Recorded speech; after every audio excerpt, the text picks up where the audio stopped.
So we got the idea about the infectious and non-infectious diseases. Now I am going to tell you about very common infectious agents that causes the infectious diseases. In your textbook also, so many diagrams, the enlarged view of the diagrams of microbes or the infectious agents are given. So I am just telling you about some of them. So as you can see, the purple color one, which is the bacteria, which is by default a living pathogen, and they multiply very quickly by sexual reproduction in the host. And some common diseases that is occurred due to the bacteria are tuberculosis, pneumonia, some gonorrhea, tetanus. These are some of the infections that caused due to the bacteria. Whereas the virus is a very typical type of the pathogen which is non-living outside the host body, but the moment it enters into the host, it multiplies using the host mechanism, and it multiplies very quickly in the host. And the virus are viral infections. So many viral infections are there, like AIDS or HIV, influenza, smallpox, hepatitis, common cold, polio. These are all different diseases caused due to virus. Fungus, all of you know about fungus. आप लोगों ने देखा होगा सब्जी वब्जी कहीं पर रख दीजिए 2-4 दिन आउटसाइड में, so there will be white or blackish type of hair like growths are there. That's called as fungi, and they are living pathogens. They also multiply very quickly in the host. You can see one of the microbe, that fungus diagram is given here, that is about the rhizopus. And the diseases are athlete's foot is there, job itch is there, nail fungus is there, ringworm is there, all type of the rashes, the scabies. These are all fungal infection. Then come to the protozoan. This is the diagram of a protozoan. Amoeba is the best example of a protozoa. Plasmodium is there. These are causing various type of diseases like amoebiasis. Then malaria is there. Then trichomoniasis is there. Giardiasis is there. So these are some of the common diseases caused by protozoa. They also multiply very quickly in the host. Whereas the worms, that is the roundworms, that is present inside the human body, they are living pathogen. They multiply very slowly in the host. ये सभी लोग बहुत quickly multiply करते हैं, but they multiply very slowly in the host, and they are the parasites which extract the nutrient from the host organism, helminthes. The common diseases are filariasis or elephantiasis, ascariasis. These two disease name at least you should remember. आप लोगों ने देखा भी होगा elephantiasis होता है, that is the excess growth of the one of the part of the limb, पैर या हाथ की एक पार्ट में बहुत ज्यादा ग्रोथ हो जाता है एलिफेंट के हाथ या पैर की तरह, तो इसीलिए उसको एलिफेंटियासिस डिजीज कहते हैं.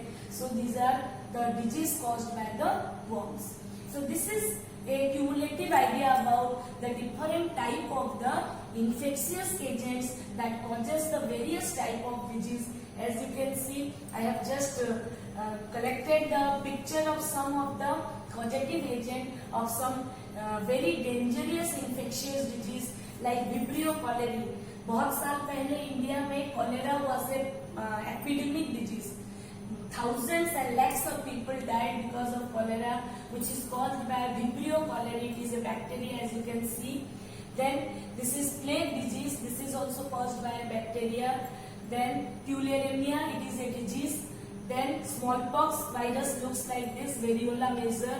Ebola virus looks like this. Polio, now polio has been eradicated gradually from our country. Polio virus looks like this.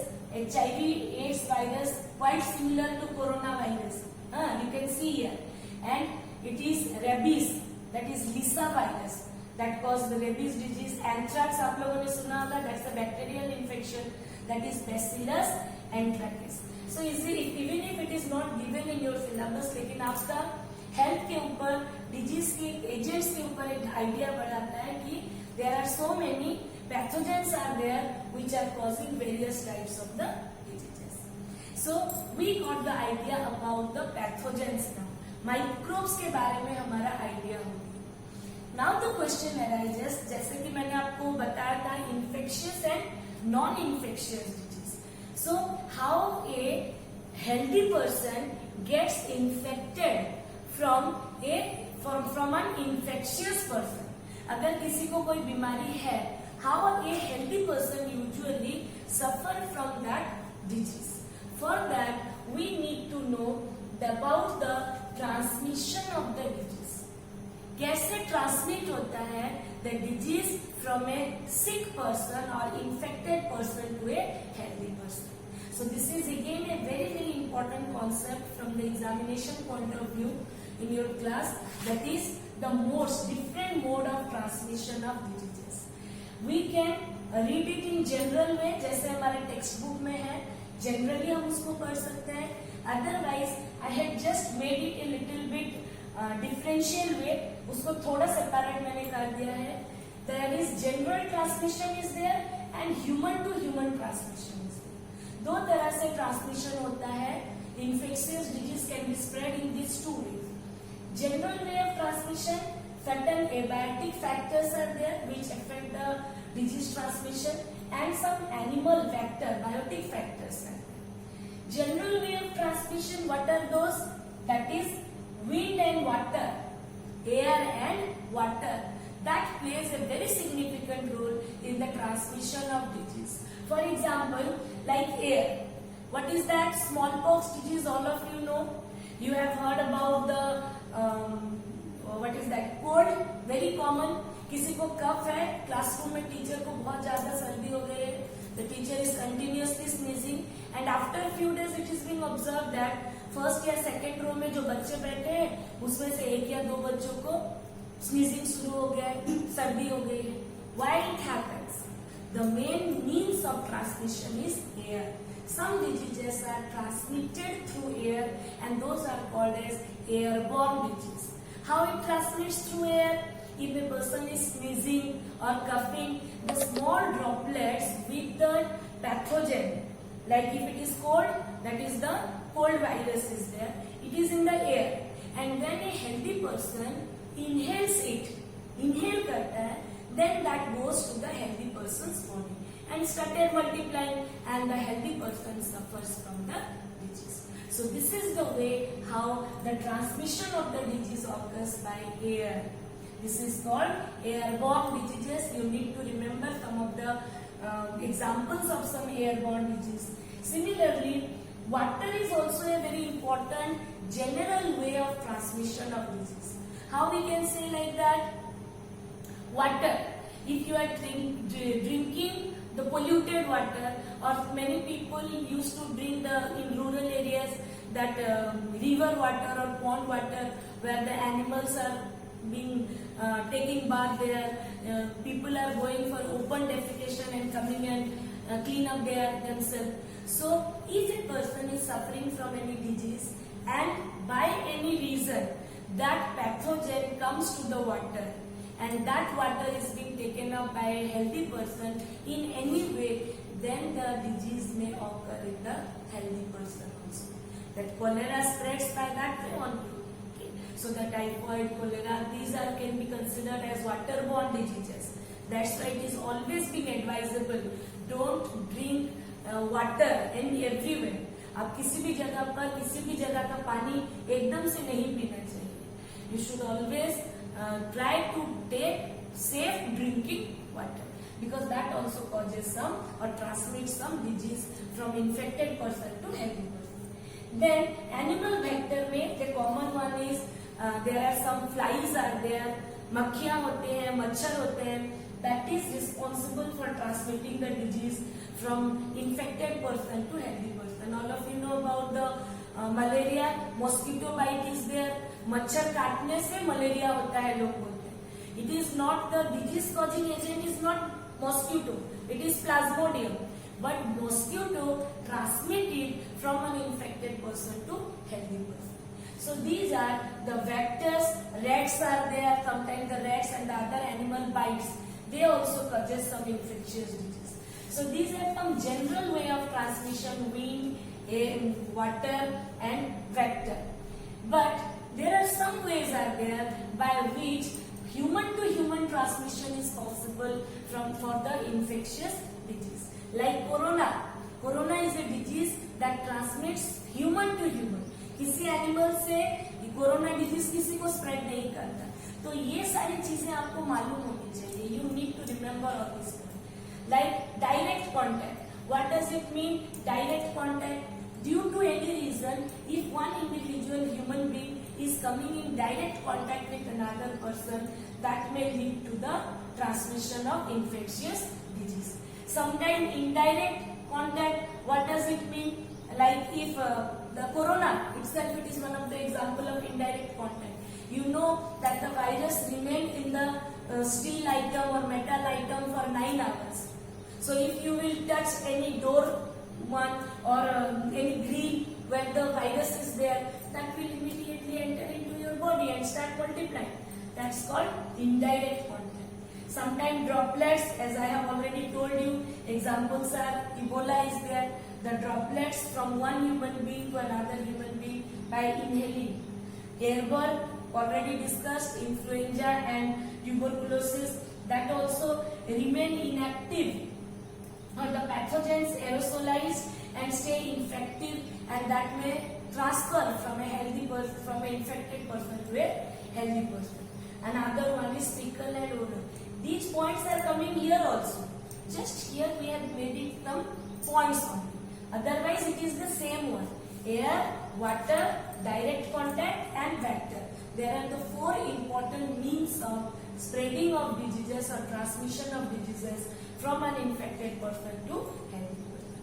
You need to know the mode of transmission along with at least 2 examples of each. So with this, we got the idea about the transmission of disease. That was one thing, and here you can see this is a concept which has been introduced in the textbook this year. So the 5F, this is again a very important, it may come as a long question or a 3 marks question in your exam. That 5F, prevention of the disease transmission. These 5 F's are responsible for transmission of disease if we take precautions that may prevent the disease also. So what are the 5 F that are responsible for disease transmission? You can see fluid. As I told you, safe drinking water is very important for good health. If the fluid of not good quality, if the water is not of good quality, then definitely disease will occur. It will transmit the disease from infected person to healthy person. Yeah, our fingers plays a very important role in disease transmission or causing disease, because the nails are there. Personal hygiene में हम लोगों को ये मालूम होना चाहिए. The nails are there. If you are growing up nails and the causative agents will stick to that, you will take the food that will ultimately enter into your body and it will cause diseases. Then flies.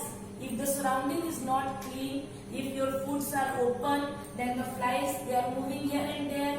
अलग-अलग जगह घूमकर मक्खियाँ आती हैं. They are sitting on the fecal matter. They might have also set on some infectious patient's body and they have come to the food. So that will also cause the disease. So if we want to control it, then we have to control the flies. We have to keep our environment neat and clean. We have to keep all the food items covered. Then field. The field is also a very important source of or cause of the disease transmission.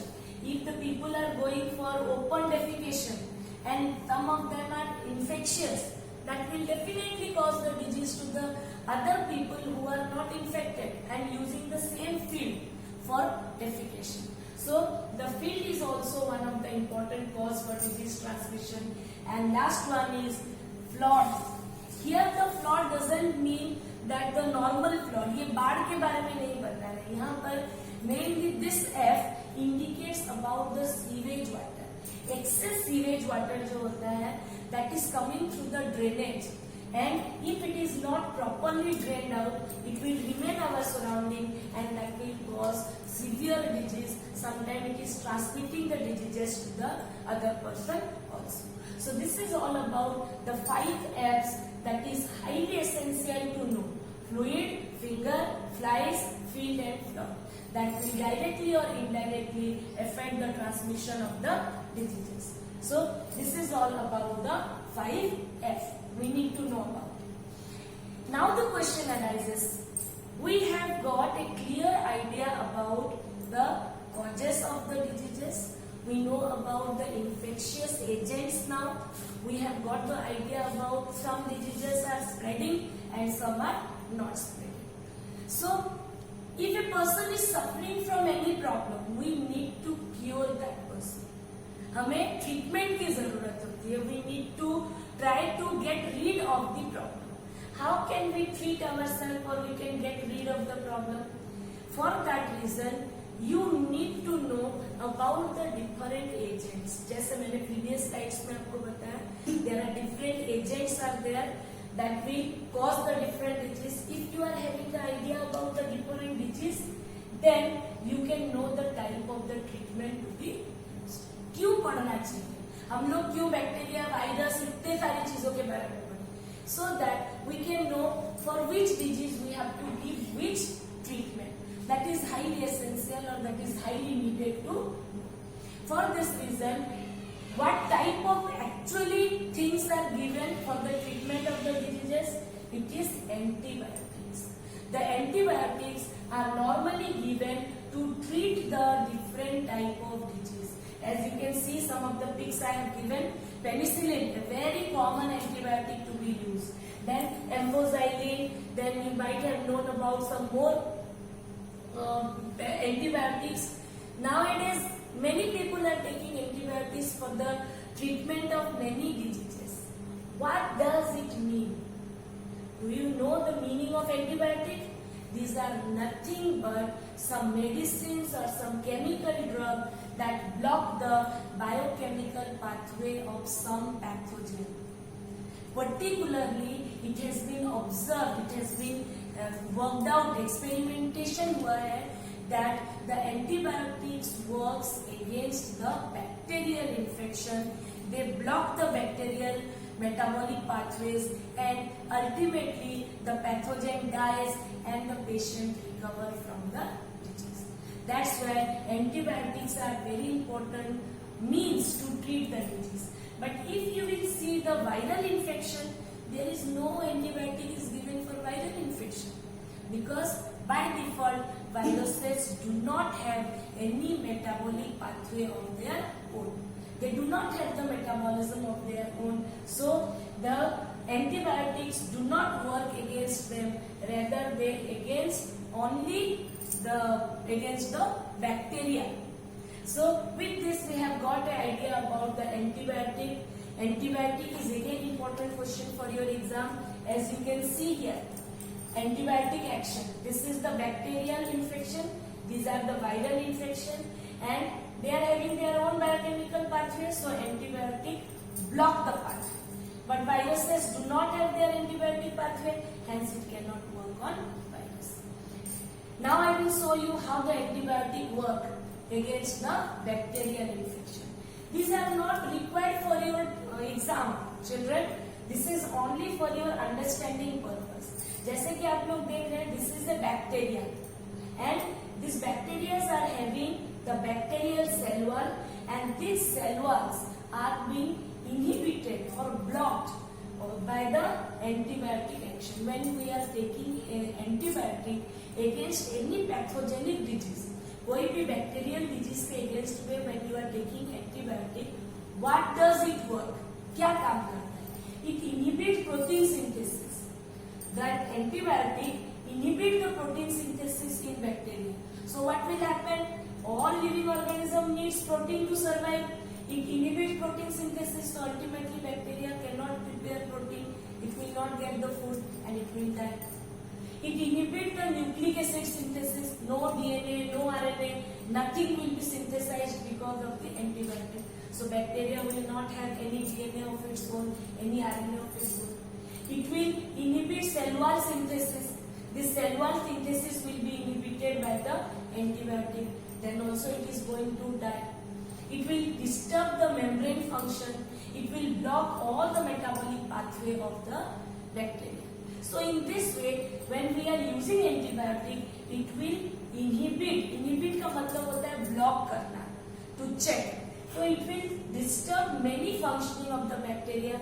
Then ultimately bacteria will die, and when the bacteria will die, we will get rid of the disease. We can prevent ourselves from the disease. So this is all about how the treatment of the disease is being done with the help of the antibiotic. So you need to remember that one again, and that was an important question. Now let me tell you another very interesting concept about disease, that is the manifestation of diseases. Many people used to say that diseases are very dreadful, but is it like all diseases are of similar type? Loose motion or headache, their malaria, they are not of similar type. Their pathogen is also different and their symptoms are also different. So what does manifestation means?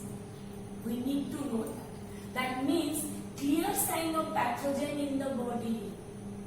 अगर body में pathogen है, clearly पता चल रहा है, then those are called as manifestation of diseases.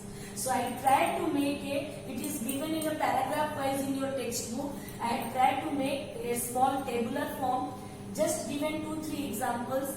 You need to go through the textbook and you can make more diseases or more examples like this. So as I told you, manifestation means clear sign of presence of pathogen in the body. If it is present, then we can discuss, or we can say it is about manifestation. There are some organ specific manifestations are there in our body. Some pathogen enters into some specific organ, and some pathogen enter into some specific tissues. If they are getting affected, you will confirm that this same or the particular disease has XYZ, the particular disease has occurred. Like the pathogen, I am giving one example, like a bacteria is there, and where it enters in the body? Through nose. Through the nose or inhaling like this, if the bacteria enters into the body, what it is going to affect? You inhale at your own home, you can feel that your lungs are getting the pressure. So when the bacteria inhaled by nose, it will ultimately affect the lungs. And how it will spread? It will enter through air. Which disease it may cause? That's called tuberculosis.